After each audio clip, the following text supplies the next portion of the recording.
தமிழ்நாட்டில் இருக்கக்கூடிய government ஹாஸ்பிட்டலோட டாக்டர்ஸ்க்கு already leave apply பண்ணாலுமே தமிழ்நாடு அரசு லீவ் கொடுக்க மாட்டாங்க. ரீசன் கேட்டா மருத்துவர்கள் பற்றாக்குறையினால உங்களுக்கு லீவு கொடுக்க முடியாதுன்னு சொல்றாங்க. இந்த காரணத்தினால தமிழ்நாடு அரசு மருத்துவர்கள் எல்லாமே போர்க்கொடி ஏந்தி திமுக அரசுக்கு எதிராக போராட்டம் பண்ணிட்டு இருக்காங்க.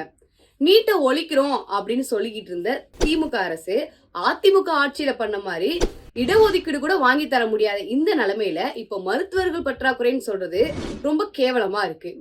இந்த ஒரு ரீசனாலதான் ஒரு சில மருத்துவர்கள் குடிச்சிட்டு வந்து ட்ரீட்மெண்ட் பாக்குறாங்களோ என்னமோ. ஆல்ரெடி அரசு ஊழியர்கள் அதிருப்தி இருந்த நிலையில இப்ப மருத்துவர்களும் அந்த கூட்டத்துல போய் சேர்ந்துட்டாங்க. இந்த காரணத்தினாலதான் அரசு ஊழியர்கள் அங்க இருக்க பயணிகளை வந்து ரோட்ல போட்டு அடிக்கிறதும் மருத்துவர்கள் குடிச்சிட்டு வந்து ட்ரீட்மெண்ட் பாக்குறதும் இருக்குமோ அப்படின்னு சந்தேகங்கள் மக்கள் மத்தியில இருக்கு. சோ இதெல்லாத்தையும் வச்சு பார்க்கும்போது ஆண்டுகிட்டு இருக்க திமுக ஆட்சி மேல அரசு ஊழியர்கள் பெரும் அதிருப்தியில இருக்காங்க அப்படின்றது வெட்ட வெளிச்சமா தெரியுது அப்படின்னு சமூக ஊடகங்கள்ல பரவலா வீடியோ வந்துகிட்டு இருக்கு.